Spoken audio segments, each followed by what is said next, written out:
All right, let's dive into one of the oldest and, honestly, most powerful dramas ever told. We're going way back to the dawn of humanity to explore this incredible story about family, jealousy, and, really, the very beginnings of civilization. We're talking about Cain and Abel. So, it all kicks off with this big question. After Adam and Eve are exiled from the Garden of Eden, what happens next? What becomes of the very first family? In a lot of ways, their story is kind of the story of all of us, just in miniature. And our story starts, like so many do, with two brothers. These aren't just any brothers either. They are the very first children ever born on Earth, the sons of Adam and Eve. Right away, you see these two are on totally different paths. You've got Cain, the farmer, who works the soil, representing this settled agricultural way of life. And then you have his younger brother, Abel, the shepherd, who watches over the sheep, more of a nomadic, wandering lifestyle. This isn't just about their jobs, it's a classic tension between two fundamental ways of living. From the get-go, they're set up as opposites. Okay, now we get to the moment that changes absolutely everything. And it all revolves around an act of worship, an offering to God that, pretty tragically, becomes the spark for this huge, world-changing conflict. So what's the big deal? It all comes down to what they brought to the table. Cain brings some of his crops, fruit of the ground, the text says. It's fine. But Abel, he brings the firstborn of his flock and their fat portions. He brings the absolute best of what he has. And the reaction is just stark. God accepts Abel's offering, but rejects Cain's. And that simple act is what lights the fuse. And this, right here, is the central mystery of the whole story. The text never actually tells us why Cain's offering wasn't good enough. Was it what he brought, or was it his attitude, his heart? We're never told, and it kind of leaves you wondering, forcing you to think about the why behind it all. So, instead of a simple explanation, God gives Cain this really chilling warning. He sees Cain as furious, and he says, "If you do well, will you not be accepted?" And then he gives this incredible image of sin, like a wild animal, crouching at the door, telling Cain that he has to master it. The battle is now completely internal. It's Cain versus his own rage. But, Cain doesn't master it. That internal fight is about to spill out into the real world, in the one place they should have been working together, out in the field. After the terrible deed is done, after Cain murders his brother, God shows up. And he asks this incredibly simple, but just soul-crushing question. It's not because God doesn't know.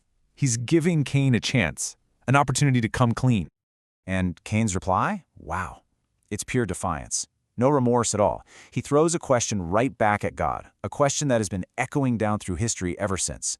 Am I my brother's keeper? It's a total rejection of any kind of responsibility. God's response is just chilling. He doesn't need a confession. The crime is so terrible that the very earth itself, stained with Abel's blood, is crying out for justice. There's no hiding what happened. All right, so the crime's been exposed. Let's talk about the consequences. Because the punishment for the very first murder isn't straightforward at all. It's this really complex mix of justice and, maybe surprisingly, a little bit of mercy. Okay, so the curse kind of comes in three parts. First, he's cursed from the ground. The very thing he worked, the soil, is now against him. Second, that ground will no longer produce for him like it used to, making his life's work a constant uphill battle. And third, he's sentenced to be a fugitive and a wanderer, a life of permanent exile with no place to call home. And you can just feel the panic from Cain here. He cries out, "My punishment is greater than I can bear." He gets it immediately. Being an outcast, a wanderer, makes him a target. He's terrified that the first person who finds him will kill him in revenge, just continuing the cycle of violence. But then, right when you're expecting the hammer to fall, the story does something you might not expect. We see mercy. Yeah, the punishment is exile, a life of wandering. But God also gives him protection. He puts a mark on Cain, not a mark of shame, but a warning sign so that no one would kill him. He even promises that if anyone does, they'll be avenged 7 times over. It's this complicated act that actually preserves Cain's life, even after he took his brother's. So what's next for Cain? Well, he heads east of Eden to a place called Nod, which actually means wandering. And there, the wanderer settles down, starts a family, and his descendants, ironically, become the founders of civilization as we know it. And this is where things get really fascinating.